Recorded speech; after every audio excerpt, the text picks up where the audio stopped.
नमस्कार सभी को। तो देखिए यहाँ पर हम लोग क्लास 7th के जीके ओलंपियाड के एमसीक्यूज को डिस्कस करेंगे। जो सैंपल पेपर है ये 2026-27 का होने वाला है। पहले तो पैटर्न और मार्किंग स्कीम देख लेते हैं। तो टोटल क्वेश्चन जो होंगे आपको 50 क्वेश्चंस मिलेंगे। टाइम जो मिलेगा 1 आवर का होगा। जनरल अवेयरनेस के क्वेश्चंस 30 होंगे। हर एक क्वेश्चन 1 मार्क का है। करंट अफेयर्स के 10 क्वेश्चंस हैं, हर एक क्वेश्चन 1 मार्क का है। लाइफ स्किल से रिलेटेड जनरल क्वेश्चंस है 5 क्वेश्चंस, हर एक क्वेश्चन 1 मार्क का। और थोड़े से टफ जीके क्वेश्चंस होंगे अचीवर सेक्शन में, वो 5 क्वेश्चंस होंगे, हर एक क्वेश्चन 3 मार्क का है। सिलेबस देख लीजिए क्या है। प्लांट एनिमल्स, ये पूरा पूरा आपका सिलेबस दिया गया, एनवायरनमेंट से रिलेटेड है। Universe, language, literature, entertainment, social studies से भी रिलेटेड क्वेश्चंस पूछे जाएंगे। रीजनिंग के एप्टीट्यूड के क्वेश्चंस होंगे। एम्पैथी, इफेक्टिव कम्युनिकेशन, इन सब से रिलेटेड से क्वेश्चंस होंगे। डिसीजन मेकिंग के क्वेश्चंस हो सकते हैं। इंटरपर्सनल स्किल्स के भी क्वेश्चन आपको देखने को मिलेंगे। तो चलिए स्टार्ट करते हैं, देखते हैं फर्स्ट क्वेश्चन में क्या कहा गया है। तो फर्स्ट क्वेश्चन कह रहा है which country hosted FIFA 2026 world cup jointly with 2 other Nations. तो कौन सी ऐसी कंट्री है जो फीफा 2026 का वर्ल्ड कप होस्ट करेगी। तो ये मेनली 3 कंट्रीज हैं जो होस्ट करेगी। एक यूएस है, एक मैक्सिको है, और तीसरी जो कंट्री है उसका नाम क्या है, कनाडा है। तो इसमें केवल एक ही कंट्री दी गई, Canada is the correct answer. Next question पे आते हैं। Chandrayaan 4 mission is related to which field. तो चंद्रयान आपको पता है मून से रिलेटेड ये मिशन है, जो स्पेस शटल भेजा जाता है उससे रिलेटेड है। तो स्पेस एक्सप्लोरेशन से रिलेटेड है ये। Which article of Indian constitution deals with right to equality. तो राइट टू इक्वालिटी के बारे में कौन बताता है, कौन सा आर्टिकल, ये आपको यहाँ पर बताना है। तो इसमें आर्टिकल 14 जो है ये राइट टू इक्वालिटी के बारे में बताएगा। आर्टिकल 21 जो है ये राइट टू लाइफ बताता है। ठीक है, राइट टू लाइफ। और ये जो 32 आर्टिकल है इसको बी आर अम्बेडकर ने क्या कहा है, heart and soul of constitution कहा है। ये भी याद रखिएगा, heart and soul of constitution इसी आर्टिकल को कहा है। ये भी एक फंडामेंटल राइट है। ठीक है, ये कॉन्स्टिट्यूशनल रेमेडीज का राइट है। 370 फंडामेंटल राइट में नहीं आता है। Which river is known as sorrow of Bihar. तो सौरव ऑफ बिहार किसको कहा जाता है, तो एक कोसी को कहा जाता है। और मेनली क्यों कहा जाता है, क्योंकि कोसी की वजह से बिहार में हर साल बाढ़ बहुत ज्यादा आती है, फ्लड बहुत ज्यादा आता है। द हेडक्वार्टर्स ऑफ यूनेस्को, ठीक है, तो united nation educational and scientific cultural organization है ये, इसका फुल फॉर्म। ठीक है, तो यहाँ पर है, कहाँ पर इसका हेडक्वार्टर लोकेटेड है पूछा गया आपसे। तो जितने भी इम्पोर्टेंट संगठन है, जैसे यूएनईपी हो गया, यूनाइटेड नेशन है जो इन्वायरमेंट प्रोग्राम, इसका नायरोबी में है। ठीक है, यूएन का हेडक्वार्टर पूछा जा सकता है। इसके बाद वर्ल्ड बैंक का पूछा जा सकता है, आईएमएफ का पूछा जा सकता है। तो जितने भी हेडक्वार्टर हैं उनको आप अच्छे से जरूर पढ़ लीजिएगा। ठीक है, तो यूनेस्को का हेडक्वार्टर कहाँ पर है ये पूछा गया है इसमें। तो यूनेस्को का हेडक्वार्टर है पेरिस में। तो यहाँ पर बी ऑप्शन है। Who became India's youngest chess world champion in 2024। तो यंगेस्ट वर्ल्ड चैंपियन जो बना इंडिया का वो कौन है, तो वो डी गुकेश थे, 2024 में जीते थे ये। The term green GDP is associated with. देखिए ग्रीन जीडीपी जो शब्द है वो किससे रिलेटेड है ये बताना है। तो जीडीपी मतलब ग्रॉस डोमेस्टिक प्रोडक्ट होता है। तो ये तो किसी कंट्री का बढ़ना है, लेकिन साथ ही साथ इन्वायरमेंट पे भी फोकस करना है, इसी को ग्रीन जीडीपी कहते हैं। तो environmental accounting is the correct answer. मतलब जीडीपी बढ़ा रहे हैं, और ऐसे नहीं बढ़ा रहे हैं कि कोल बहुत ज्यादा यूज करके बढ़ा रहे हैं या पेड़ काट के जीडीपी बढ़ा रहे हैं, ये चीज नहीं करनी है। इन्वायरमेंट कंजर्व करके ही जीडीपी बढ़ानी है। तो ऐसे जीडीपी को हम लोग ग्रीन जीडीपी कहते हैं। Which continent has largest number of countries. तो सबसे ज्यादा कंट्रीज जो है वो किस कॉन्टिनेंट में पूछा गया, अफ्रीका में है। ये अप्रोक्सीमेटली अगर आप देखेंगे 54 है। यूरोप में भी है ज्यादा, लेकिन अफ्रीका में सबसे ज्यादा है।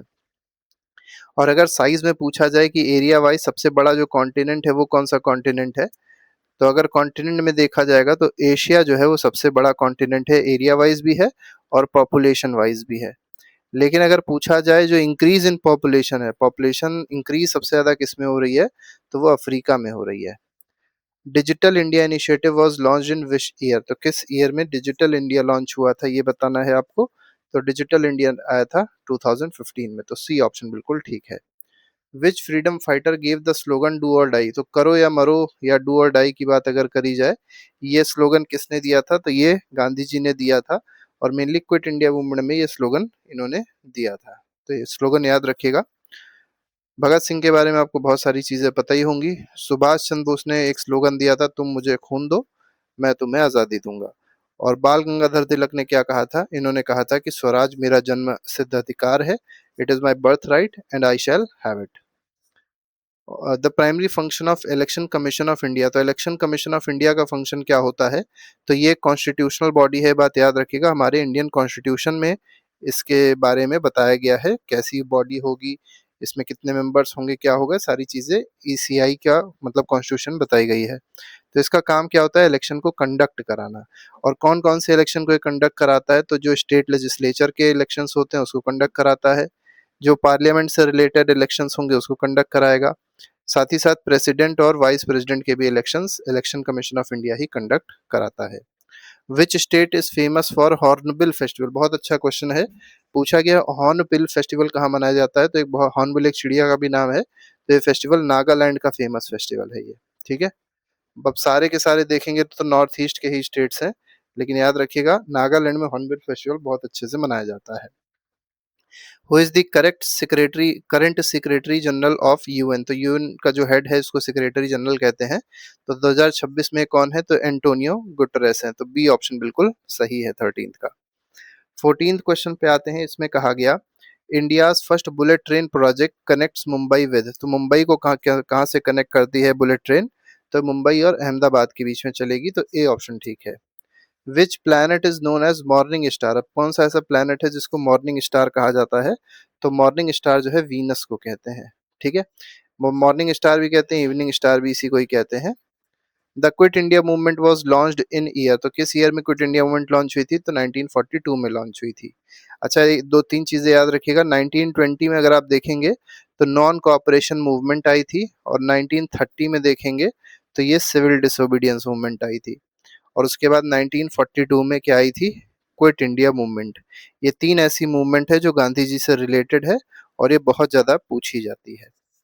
17th क्वेश्चन कह रहा है which Indian city is known as Silicon Valley of India, तो सिलिकॉन वैली मेनली इसलिए बोलते हैं क्योंकि यहाँ पर जितना सॉफ्टवेयर का काम है, जितने भी आईटी इंडस्ट्रीज हैं, वो इसी सिटी में, और वो कौन सी सिटी है? बेंगलोर है। ठीक है, बेंगलुरु इसको कहा जाता है। अगर पूछा जाए किस स्टेट की कैपिटल है, तो ये कर्नाटका की कैपिटल है। ठीक है, कर्नाटका की कैपिटल है, ये भी याद रखिएगा। Which gas is mainly responsible for global warming, तो ग्लोबल वार्मिंग में जो गैस रिस्पॉन्सिबल है वो कौन सी है? कार्बन डाई ऑक्साइड है।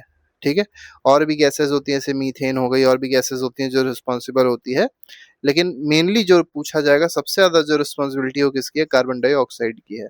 ऑक्सीजन, नाइट्रोजन, हाइड्रोजन पार्ट नहीं लेती हैं। सार्क, अब देखिए south Asia association for regional cooperation, इसका जो हेडक्वार्टर है ये पूछा गया है कहाँ पर है? ये बहुत अच्छा क्वेश्चन है। सार्क का हेडक्वार्टर नेपाल में पड़ता है, नेपाल की राजधानी जो क्या है? काठमांडू है, यहाँ पड़ता है सार्क का हेडक्वार्टर। ठीक है, who wrote the book discovery of India, तो डिस्कवरी ऑफ इंडिया जो बुक है वो किसने लिखी है पूछा गया? तो ये जवाहरलाल नेहरू ने लिखी है, और आपको पता होगा ये हमारे इंडिया के first prime minister of India थे। चलिए आप लोग कमेंट बॉक्स में बताइएगा कि second prime minister of India कौन थे? ठीक है, तो second PM of India, second prime minister of India कौन थे? ये आप लोग कमेंट बॉक्स में जरूर लिख के बताइएगा। तो आपके 20 में से कितने मार्क्स आए वो भी आप लोग जरूर कमेंट करिएगा। तो इस तरीके से और भी बहुत सारे एमसीक्यूज हैं जो हम लोग ने प्लेलिस्ट में लगाए हैं जीके के, जो सैंपल पेपर है उनको भी आप जाके देख सकते हो, अपना रिविजन अच्छे से कर सकते हैं। अभी के लिए thank you very much, good bye, जय हिंद।